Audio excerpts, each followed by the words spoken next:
स्वागत है आपका। आप देख रहे हैं इंडिया टीवी। आपके साथ मैं हूं प्राची पाराशर। दोपहर के 12 बज गए हैं। वक्त हो गया है प्रहार का। प्रहार में आज सबसे पहले बात करेंगे हिंदुओं के आक्रोश के चलते बीसीसीआई के फैसले की। बांग्लादेशी क्रिकेटर मुस्तफिजुर रहमान को लेकर बीसीसीआई ने बड़ा फैसला लिया है। बीसीसीआई ने कोलकाता नाइट राइडर यानी केकेआर से मुस्तफिजुर को रिलीज करने को कहा है। मुस्तफिजुर रहमान केकेआर टीम से बाहर किए जाएंगे। आपको बता दें कि बांग्लादेश में लगातार हिंदुओं पर हो रहे हमले के बाद मुस्तफिजुर रहमान को आईपीएल से बाहर करने की मांग उठ रही थी। कई साधु संत और हिंदूवादी संगठन कोलकाता नाइट राइडर से मुस्तफिजुर रहमान को बाहर करने की मांग कर रहे थे, जिसके बाद बीसीसीआई ने बड़ा फैसला लिया है। शाहरुख खान की आईपीएल टीम केकेआर ने 9.20 करोड़ में मुस्तफिजुर रहमान को खरीदा था। सबसे पहले आइए आपको ये सुनाते हैं कि अभी बीसीसीआई का क्या बयान सामने आया है। Due to the recent developments which is going on all across, BCCI has instructed the franchisee KKR to release one of their player, Mustafizur Rahman of Bangladesh, from their squad. And BCCI has also said that if they ask for any replacement, BCCI is going to allow that replacement. और हमारे sports editor समीप राजगुरु इस वक्त हमारे साथ जुड़ गए। सीधा उन्हीं से समझते हैं ये फैसला कब, क्यों और कैसे लिया गया। समीप, क्या ये कोशिश है, जिस तरीके से इमेज खराब हो रही थी, एक के बाद एक हिंदू संगठन इसका विरोध कर रहे थे, तो बीसीसीआई ने कोशिश की है कि डैमेज कंट्रोल किया जाए मामले को? अगर प्राची देखोगे ना, बीसीसीआई बड़ी कंफ्यूज्ड बॉडी लग रही है पिछले कुछ अरसे से। ऐसा लग रहा है कि डिसीजन मेकिंग में डिले करते हैं और फिर रिएक्शंस देखकर जो है वो डिसीजंस ले रहे हैं। अगर आप देखोगे पहले भी ऐसा हुआ है और ये फैसला शायद बीसीसीआई को तभी ले लेना चाहिए था जब ये आईपीएल के ऑक्शंस दिसंबर के महीने में चल रहे थे, यानी कि आज से 2-3 दिन पहले, यानी कि 15 दिन पहले ही ये 17 और 18 तारीख को ये जो आईपीएल के ऑक्शंस हुए थे, तब बीसीसीआई के क्लियर डायरेक्टिव होने चाहिए थे।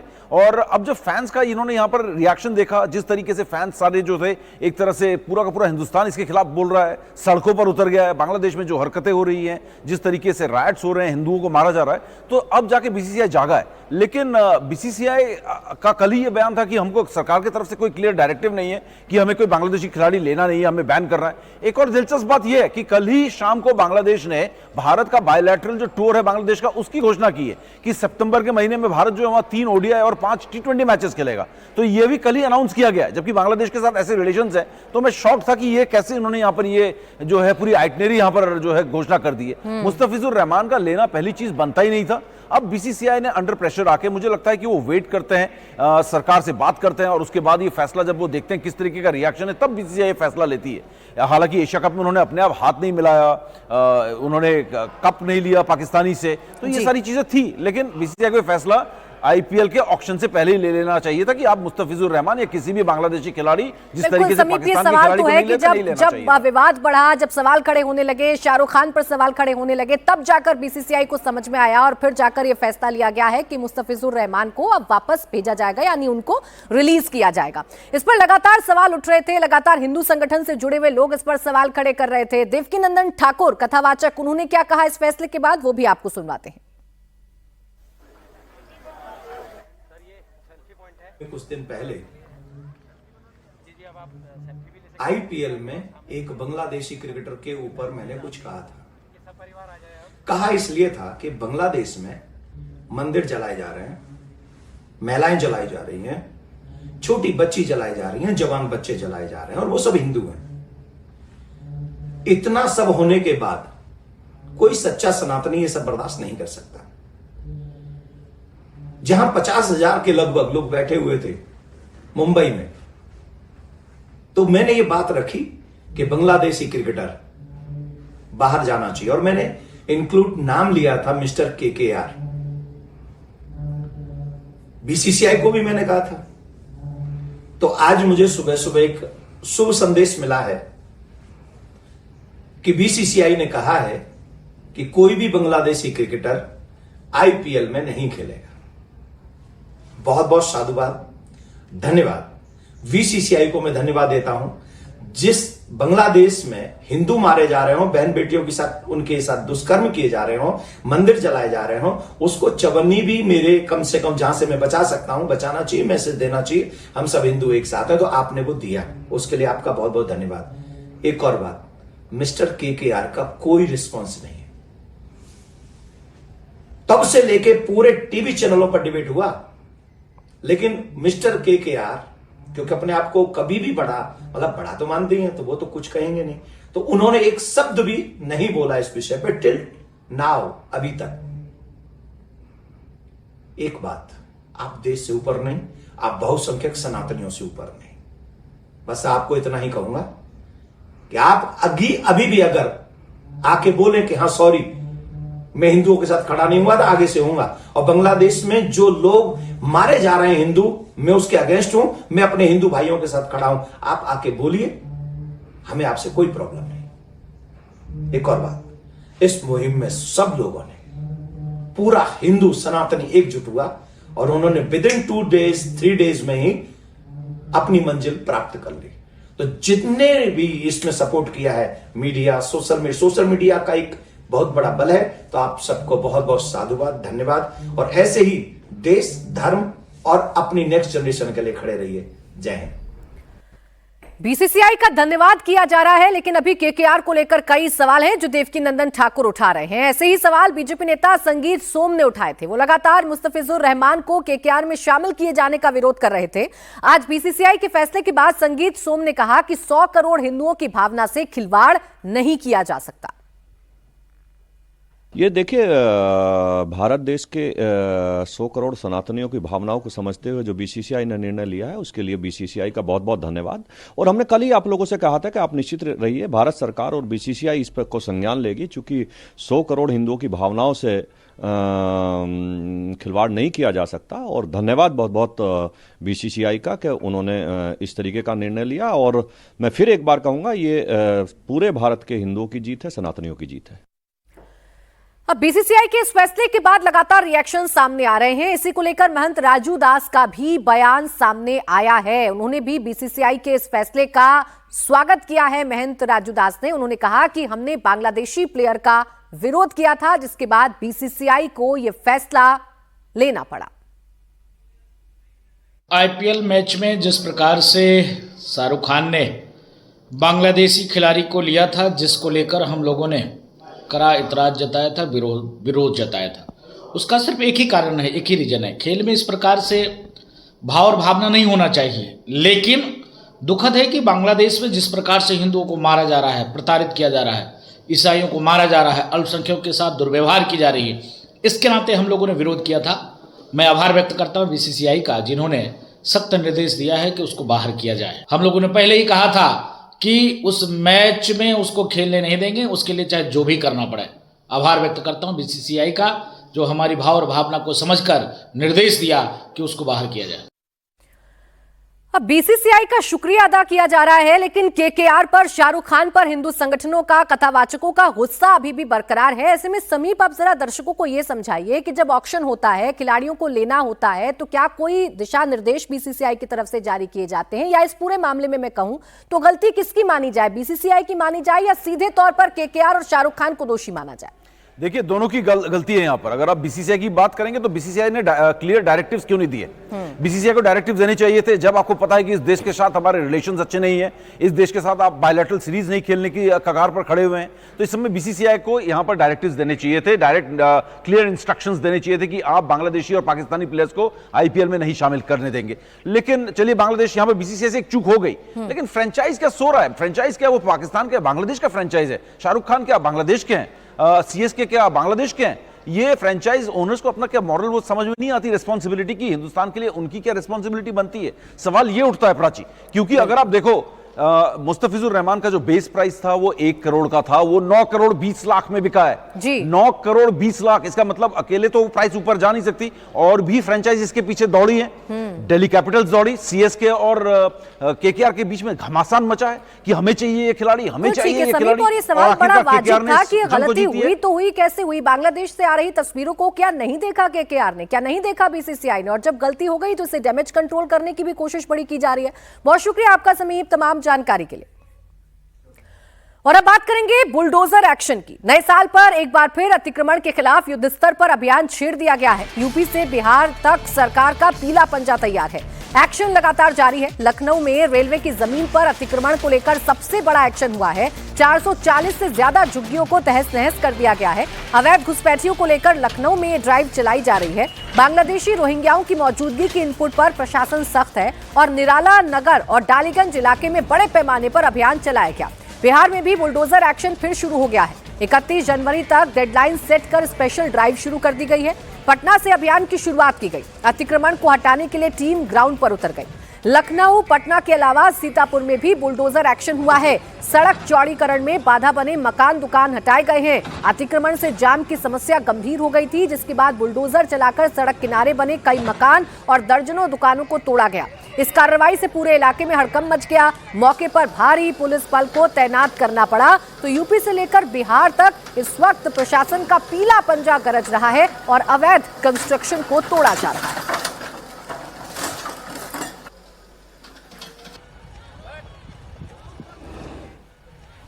आइए सबसे पहले आपको लखनऊ की तस्वीरें दिखा रही हूं। यहां डालीगंज रैदास मंदिर तक रेल पटरियों के किनारे अवैध निर्माण को गिराया गया, बुलडोजर से तहस नहस कर दिया गया। इन इलाकों में ज्यादातर बांग्लादेशी रोहिंग्याओं की मौजूदगी के इनपुट मिले थे, जिसके बाद लखनऊ प्रशासन के सीनियर अफसरों की निगरानी में बुलडोजर एक्शन हुआ। 440 से ज्यादा झुग्गियों को गिरा दिया गया। 1500 स्क्वायर मीटर से ज्यादा की जमीन खाली करा ली गई। रेलवे की प्रॉपर्टी पर इलीगल तरीके से कब्जा किया गया था, जिसके खिलाफ अब बुलडोजर गरज रहा है। 440 झोपड़ियों को हटाया गया है।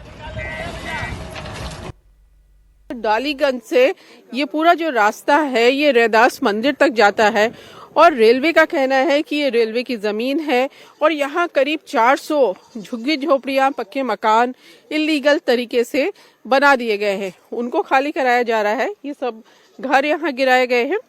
कुछ लोगों से भी बात करते हैं। आपका क्या नाम है? जी, मेरा नाम करण चौधरी है। अच्छा, तो कितने साल से यहाँ रह रहे थे? पापा लोग करीब 40-45 साल से रह रहे हैं। तो ये जो बुलडोजर एक्शन हुआ, आप लोग को पहले कोई छोड़ दिया गया? हाँ, नोटिस मिली थी मैम।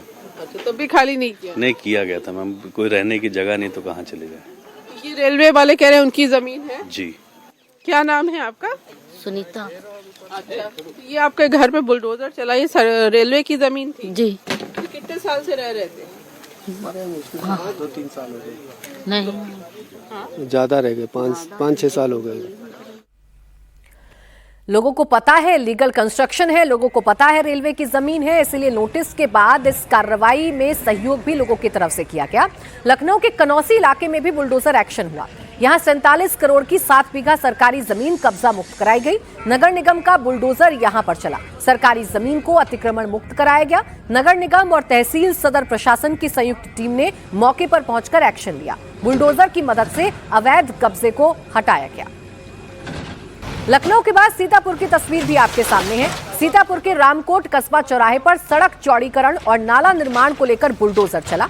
सड़क किनारे बने कई मकान और दर्जनों दुकानों को तोड़ा गया है। इस कार्रवाई से पूरे इलाके में हड़कंप मच गया। मौके पर भारी पुलिस बल को तैनात किया गया। इस इलाके में काफी समय से जाम की गंभीर समस्या से लोग बेहाल रहते थे। संकरी सड़क और सड़क किनारे हुए अतिक्रमण के चलते लंबा जाम लग जाया करता था, जिसके समाधान के लिए प्रशासन द्वारा सड़क चौड़ीकरण और अवैध कब्जे पर बुलडोजर चलाया गया।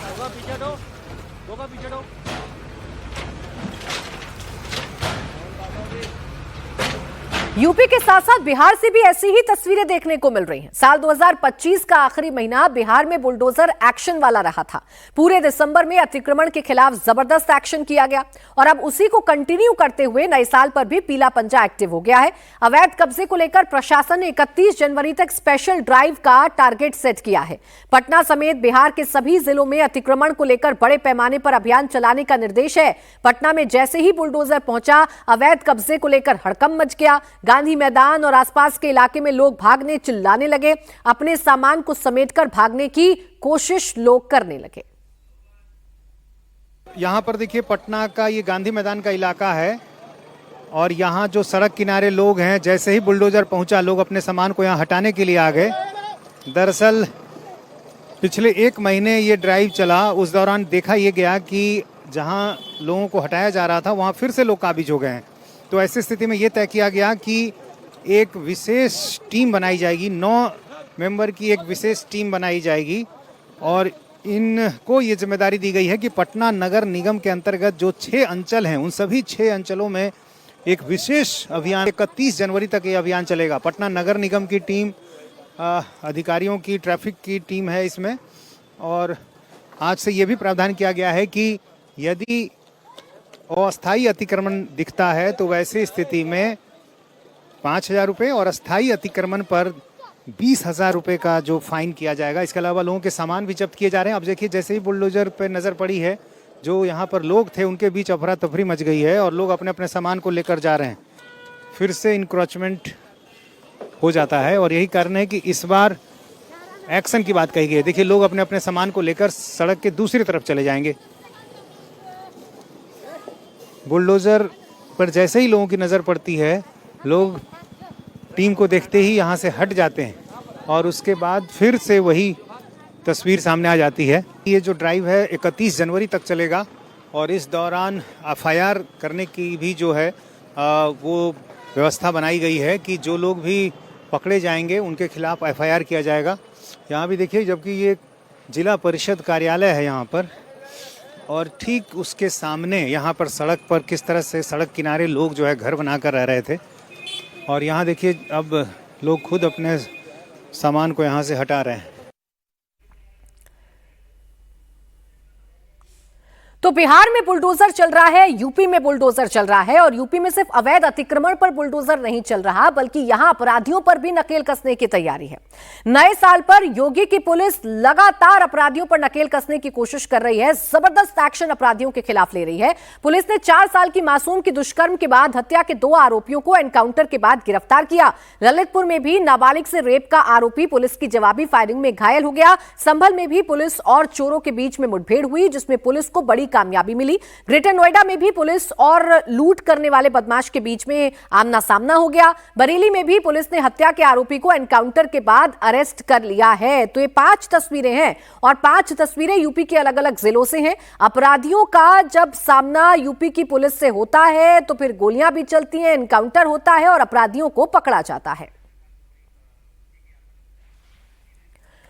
तो एनकाउंटर की इस खबर पर आपको ज्यादा जानकारी देंगे। उससे पहले जो एक खबर इस वक्त देश के सामने आई वो है बांग्लादेश के क्रिकेट प्लेयर को लेकर, जिस पर बीसीसीआई ने एक बड़ा फैसला ले लिया है और इस फैसले का स्वागत तमाम जो हिंदू संगठन के लोग हैं वो कर रहे हैं। देवकीनंदन ठाकुर कथावाचक इस वक्त हमारे साथ जुड़ गए, उन्हीं के पास सीधा चल लेते हैं। देवकीनंदन ठाकुर जी, बड़ा विरोध आप सब लोगों ने किया, मुखर होकर आवाज उठाई कि बांग्लादेशी प्लेयर को केकेआर ने जगह क्यों दे दी, बीसीसीआई ने इस फैसले को अब वापस ले लिया है, किस तरीके से देख रहे हैं आप?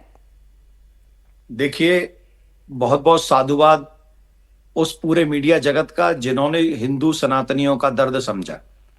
ये बात है 25-26 दिसंबर की, जिस समय मैं मुंबई में कथा कर रहा था और मुझे जब ये खबर मिली थी कि केकेआर ने एक खिलाड़ी को रखा है बांग्लादेशी को, तो मुझे याद आया कि बांग्लादेश ने मंदिर जलाए जा रहे हैं, बांग्लादेश में हमारे बच्चे जिंदा जलाए जा रहे हैं, बांग्लादेश में हमारी 6 बरस की 7 बरस की बच्चियों के साथ दुष्कर्म हो रहा है, उन्हें जिंदा जलाया जा रहा है। ये सब जानने के बाद भी उस बांग्लादेशी क्रिकेटर को 9 करोड़ 20 लाख रुपए दिए जा रहे हैं। तो ये मैंने पहली बार वहां से दर्द जब देश के सामने रखा, मुझे आशा नहीं थी कि पूरा देश इस पे इतना समर्थन देगा, लेकिन मुझे मेरा दर्द कहना था, मुझे बीसीसीआई से अपनी बात कहनी थी और पूरे देश ने जिस तरीके से इस बात को लिया और पूरे देश ने इस बात को मुहिम बनाया और आज बीसीसीआई ने उस क्रिकेटर को यहां से निकालने के लिए सब बात की है। तो इसके लिए बीसीसीआई का मैं बहुत बहुत साधुवाद देता हूं सनातन न्यास फाउंडेशन की तरफ से। लेकिन एक दर्द लेके जा रहा हूं आज भी कि मिस्टर केकेआर का एक भी बयान हिंदुओं के पक्ष में नहीं आया है, सनातनियों की भावना के लिए नहीं आया है। ये दर्द मुझे अभी भी है। नहीं, लेकिन देवकीनंदन ठाकुर जी, इस मामले में गलती तो बीसीसीआई की भी है और केकेआर की भी है, लेकिन गुस्सा सिर्फ केकेआर पर करना, गुस्सा सिर्फ शाहरुख खान पर करना, क्या कई सवाल खड़े नहीं करता है कि जानबूझकर क्या उनको टारगेट किया जा रहा है? क्या क्यों करेंगे टारगेट उनको? बीसीसीआई से भी हम नहीं कहा था। मैंने क्या कहा? मैंने सरकार से भी निवेदन किया था। जिस दिन पहले दिन ये बात उठी है, इससे पहले जब कोई इस बात को नहीं कर रहा था, तो मैंने तो सरकार और बीसीसीआई दोनों से कही। उसके बाद थर्ड में केकेआर को गई और केकेआर को स्ट्रिक्टली इसलिए कहा क्योंकि केकेआर ने उनको खरीदा है। बाकी बीसीसीआई ले आई, चलो ठीक है, मैं अपना कोई सामान लाया और आपने लिया नहीं लिया। कितने खिलाड़ी हैं जो भारत के हैं जो सोल्ड नहीं हुए? उनमें इंटरेस्ट नहीं दिखाया, उनमें इंटरेस्ट दिखा लेते। इसका मतलब है कि हिंदू के साथ में कोई भावना उनकी सर नहीं रहेगी। लेकिन बांग्लादेश का अगर क्रिकेटर होगा तो हम बांग्लादेश के क्रिकेटर को जरूर ले आएंगे और 9 करोड़ 20 लाख रुपए उनको दे देंगे। और अभी भी एक बयान तक नहीं दिया, एक बयान तक नहीं दिया कि चलो बीसीसीआई ने छोड़ दिया है तो हम भी कहते हैं कि हम उसको नहीं रखेंगे और हमने खैर निकालना ही पड़ेगा अब तो। पर एक बयान नहीं हिंदुओं के पक्ष में, उन हिंदुओं के पक्ष में जिन्होंने उनको हीरो बनाने में, सुपरस्टार बनाने में कोई कमी नहीं छोड़ी। अब ये सब बातें हिंदू नोट कर रहे हैं, समझ रहे हैं और आपको दिखाएंगे आगे जाके कि कैसे हिंदू अपने हिंदुओं की सहायता भी करेगा, हेल्प भी करेगा और हिंदू एक साथ खड़ा भी रहेगा। मिस्टर केकेआर ने कोई बयान हिंदुओं के पक्ष में नहीं दिया। ठीक है, लेकिन देवकीनंदन ठाकुर जी, ये मामला सिर्फ शाहरुख खान से जुड़ा हो, केकेआर से जुड़ा हो, ऐसा तो नहीं है ना। बांग्लादेश के हिंदुओं पर तो एक वर्ग ने चुप्पी साधी रखी है। बॉलीवुड के भी ना जाने कितने ऐसे सितारे हैं जो हिंदू धर्म से हैं लेकिन वो बांग्लादेश के मुद्दे पर चुप रहते हैं। ये नाराजगी तो उनके लिए भी होनी चाहिए। सबके लिए, इसीलिए वॉकआउट बॉलीवुड चला है इस देश में और अभी घुटनों पे आ गए। आप लोग देख लीजिए, बॉलीवुड जितना घटिया कचड़ा हम सनातनियों के विषय में डालता है उससे ज्यादा तो साउथ की फिल्में चल रही हैं। उसके बड़े स्टार तो साउथ के स्टार हो गए। ये उनके पैरों की धोबन नहीं रहे बॉलीवुड वाले, इसीलिए नहीं रहे ना क्योंकि इनका लक्ष्य है हिंदुत्व को और सनातनियों को नीचा दिखाना। ये सब तो आप जानते हैं। तो हम तो कर ही रहे हैं, वॉकआउट सब लोगों ने किया ही है ना बॉलीवुड को। और जो सनातनियों के साथ में नहीं खड़ा है, इस देश ने ये दिखा दिया है कि देश उसके साथ नहीं है। अगेन मैं बीसीसीआई को धन्यवाद दूंगा जिन्होंने बहुसंख्यक सनातनियों की बात को समझा और उस खिलाड़ी को निकाला। ठीक है, धन्यवाद। शुक्रिया आपका देवकीनंदन ठाकुर जी हमसे बातचीत करने के लिए।